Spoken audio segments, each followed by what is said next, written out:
So way back in 1990, a car came out that changed the sports car world forever, and for the better. That car was a lightweight, mid-engined, manually transmissioned car called the Acura NSX. And it was profound. The biggest thing about that car that changed everything was the fact that it was reliable. You could use it every day.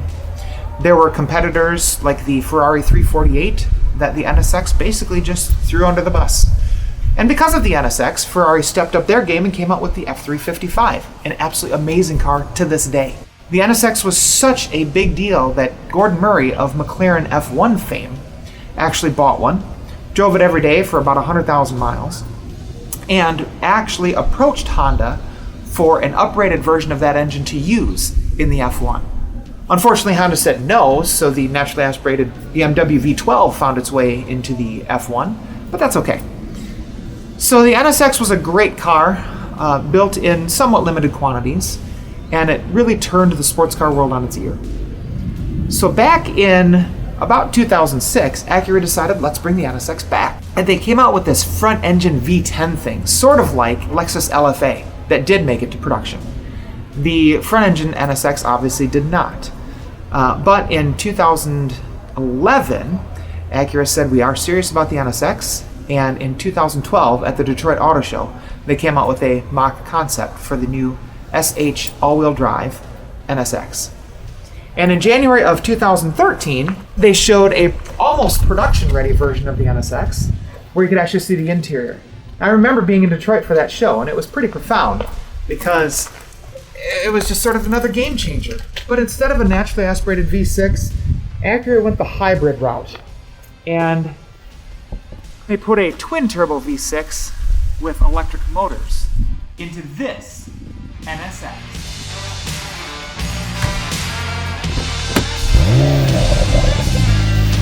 This is it! NSX!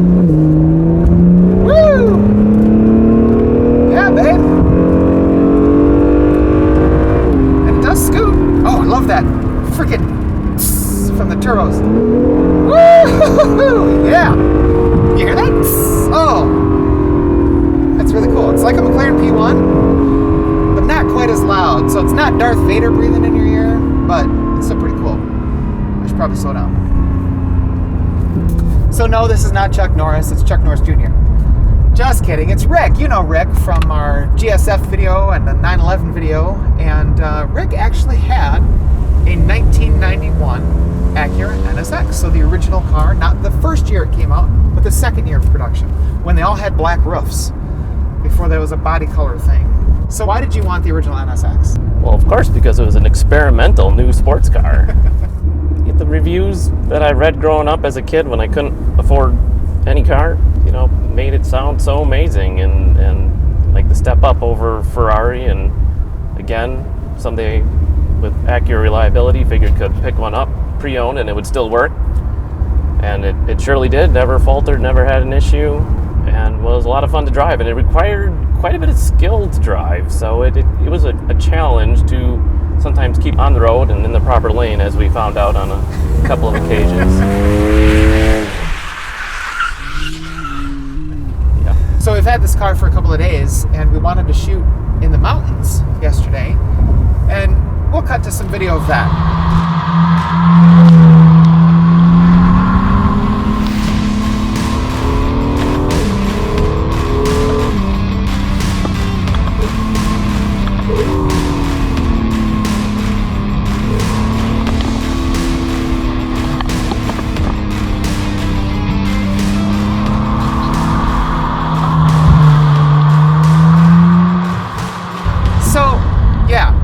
Idyllic conditions. However, the old NSX, like you had, was a rear-wheel drive car, and this thing is an all-wheel drive car technically, even though the internal combustion engine's only driving the back, right? It's not driving the front.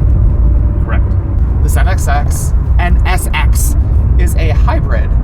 There's a twin-turbo V6 sitting right behind our shoulders here. There are two electric motors in the front, one in the back. The one in the back is supposed to help with what? I think it's the transmission and getting the front two electric motors and the combustion engine in back to work together. So it's just like a helper motor. I don't think it provides any power. They have an intelligent control unit that apparently is somewhere right here. That's like the brains of this system. And there's actually torque vectoring, so it'll send power to the wheels that need it. But to make it all-wheel drive, it's really just two electric motors up front. Acura does something really interesting. They have something called torque fill. You shouldn't really ever feel turbo lag because the electric motors kind of kick in for that. Does it work? I notice it, especially when grabbing the next gear. There's no lag. It's like the power is kind of seamless. So I think the torque fill works. So right now we're just in drive. There's a 9-speed gearbox. It is a double clutch gearbox. Why it needs to have 9 gears is beyond us. It's 6 would have been fine. 5 plus an overdrive would have been fine. 9 gears is like it hunts and pecks. When we were in the mountains in the rain yesterday, going uphill, it'd be like, I'm in 9th. Oh wait, no 8th, no 6th, no 7th. I don't know what the heck I want to do. And that really got to be annoying, so I just hit this little button again, and I'm in manual mode, and I can just take over.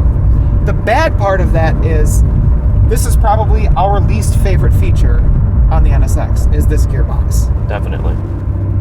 It is, man of little words, definitely. It's slow, you know? It doesn't feel good to shift the gears, to be honest. There's a little bit of rev matching, but even like that, it's not hard on throttle. And like, actually, that's the second pull to go from 6 to 7. I had to do it twice. It's not the first time that's happened on this car over the last couple of days, where you're pulling a gear and it says, and it's not because the engine's going to land someplace that's outside of the rev range of the gear you want. Very frustrating, because it's otherwise an excellent car. We're kind of just driving along. We don't know where we're going. Did you hear that? Did you feel that? Like, it really isn't fast. It just doesn't do what you want it to do when you want it to do it. And that's the whole idea of having manual paddles. And it doesn't fit in this car's character. And Rick is really right.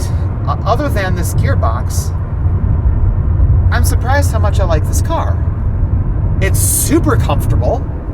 These seats, you can get, the standard seats are a sport seat that have like an Alcantara center. These are an all-leather seat. And this car has the carbon fiber pack, which all that does is ring the cash register up a bunch. According to Acura's press kit, it does make it lighter. But, you know, just a few pounds. Skip the dessert on your dinner Friday night and you'll make up the same difference. But the driving experience itself. The NSX has magnetorheological dampers, and they don't adjust really. You don't have suspension buttons you can change with. There are different dynamic modes. There's a quiet mode, which kind of favors the electrical drive system, but it gets drained relatively quickly. Then there's Sport, which we're in now. Then there's Sport Plus. Makes the exhaust a little louder, but it doesn't really firm up the suspension, at least not to my butt-ometer. And then you've got Track. And that's the only mode you can do launch control and all that sort of stuff. I wish that along the lines of Porsche, Audi, and VW, that you could mix and match the options between steering weight and suspension stiffness and throttle response. Acura has decided that you need to stick with whatever they give you in whichever mode. So Sport Plus becomes heavier steering, firmer suspension, and faster throttle. Well, I kind of preferred the lighter steering and just the regular Sport mode. I thought it felt more natural. Instead of just weighed down in Sport Plus. So I'd like to mix and match the combination. Yep. The steering is definitely heavier. It does feel a little quicker, and that's kind of... It's darn quick. It is darn quick. This car hasn't been selling like it should. It's a really capable car, and after a couple days with it, I think Rick and I both agree it's quite a thing. Yeah. The price of entry is not low. I don't know, though. This is definitely a car we could drive all day. And we have. Downside being range. Full tank of gas with full charge showed a little over 300-mile range. And when you think hybrid, you kind of think, I should be able to go pretty far in this car. It's to have a mile per gallon advantage, and it doesn't. I mean, a naturally aspirated Porsche, like a GT4, can match it for like 26 miles per gallon when it goes into 3-cylinder mode, so not that impressive. Okay, so the good. The ride is fantastic. I have no complaints about the ride. Beautifully controlled. Got a little louder in the cabin. There's some hard surfaces in here. You know, this is hard leather.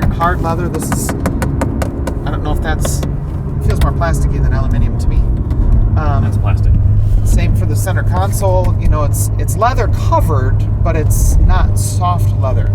You can still hear each other fine. You know, you can get some exhaust noise in here. Doesn't it pipe exhaust into the cabin? Yeah, I think Not it exhaust. does. Doesn't pipe exhaust in the cabin. We'd be dead if it We've piped lasted exhaust in the pretty cabin. long. It pumps exhaust noise into the cabin. I think it's like an acoustic tube that a lot of the manufacturers have gone to. Okay. So you can hear that truck noise turn to sports car noise. So there's about 600 pounds of battery weight in this car, a lot of it up there. And it's not a light car. We're talking 3,900 pounds. You know, with a couple passengers, you're over 2 tons. So 577 horsepower combined, 480 pound-feet of torque, moving around 2 tons. And I'm shocked at how agile the car actually feels doing that. Yes. Trunk space. So the trunk in here is 4.4 cubic feet. Not a lot. Acura says you can put a golf bag in there.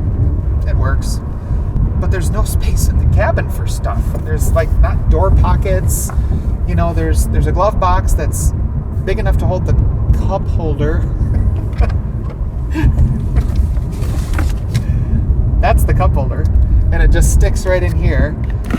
And that's pretty much it. There's one USB port. One.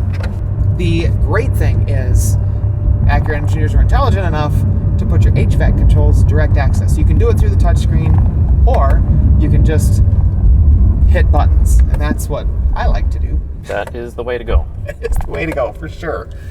I'm going to pull over here for a second. P for park. Oh, engine goes off. We're in all electric mode. This steering wheel is amazing. It's got a little bit of flat top, a little bit of flat bottom, and you can see the gauges perfectly. So I would say the cabin layout is intuitive and pretty intelligent. Why don't we switch places? Sure. I was doing a lot of talking. That's good. No, I preferred that one. And looking over the shoulder here reminds me of something else we don't like. The visibility forward is amazing. Just like the original NSX. Panoramic. I don't think it gets any better. You notice this slopes down and kind of back. There's a little quarter window light back here. But when you go like this, is there a car there? And they didn't put a blind spot system in here. What are you thinking? That made it difficult last night in the rain and dark and all this glare and bright lights, and you're trying to change lanes, and you're seriously concerned about not hurting yourself or someone else in this really expensive car. Brakes are good.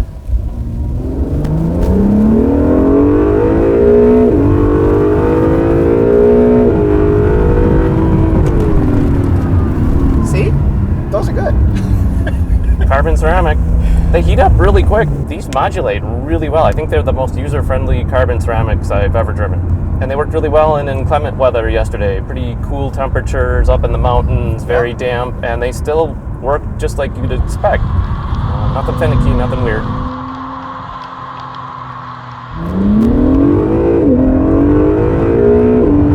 Oh, that feels good. So the car does that pretty well. Yeah. What does Acura claim 0 to 60 is? Like 3.2 or 3.4 or something like that? Yeah, 3.4, 3.6. But, you know, it feels quicker. I think it feels quicker. It's all about how good a launch you get, and everyone's quoting these numbers when they get this perfect launch, but it's not about how useful it is. I mean, once we're going 5 miles per hour and you pin this, it really pulls you back in your seat. It feels awesome. It does. No, do that again. Yes. Oh, yeah. You feel it right there. Nice. You feel it right here. Even in the back of your brain. Oh, those brakes are good. Nice. That is fun. It's a lot of fun in the driver's seat, and it's a lot of fun in the passenger seat. And you know what's interesting about the passenger seat? I'm glad you bring that up, Rick. Because for some reason, it's harder to get in and out of the car in the passenger seat. And there's less leg room because the glove box sort of impedes your leg space. I still have lots of headroom, like a lot. That's good. This is good headroom. Like I could put a helmet on here and go around the racetrack. But I can't help but wonder how enthralling this car would be with 600 less pounds and just a twin turbo V6 boosted up to maybe, say, 560, 580, maybe 600 horsepower. It would certainly liven the car up, be more fun, a little more engaging, a little more dangerous, maybe, compared to this one. It's so capable of going so fast. I thought yesterday, in the mountains, in the rain, there's probably few other cars I would have felt comfortable keeping pace just because it was slick and gravelly. And this thing can really put the power down, make you feel confident. It has excellent turn-in, so great friend for inclement weather. I love it. These are the Sport Contact 4 or 5s, which is a competent sort of all-around sport tire. Acura, when the car came out in 2016, there were a lot of complaints. You could get this tire or that tire, and people complained, well, this one's too hard and this one's too soft, and I think this is a nice mix. Yep. If you put it in Sport Plus, got a little wily. It would brake traction all 4 wheels in a straight line. It got exciting. It did get exciting. When you get 4 wheels drifting, that's pretty exciting. All right, so final word. Acura Sport Hybrid Super Handling All-Wheel Drive NSX. Chuck? I think it feels special. It has a lot of curb appeal. People are constantly checking it out. Kind of got that McLaren Ferrari look. And when you sit in this low position with these awesome panoramic views, it sounds cool with the engine right over your shoulder. It turns in fast. It gives you a supercar experience that's, one that's approachable, reliable, and fun. So I would say it's a big success that just could use a couple of tweaks here and there. Especially that gearbox. Absolutely. The more time you spend with it, the more you like it. I definitely agree with that. Give it a couple tweaks, Acura, and then give us another one. Hopefully it won't be raining next time we're in the mountains. Thanks for tuning in, you guys. Hope you liked this video. If you did, please hit that like button. Make sure you subscribe to the channel for all things Auto Exotica, or the Median, or Sons of Speed, or Rides and Drives. It's all there. Check it out. Thanks so much. See you next time.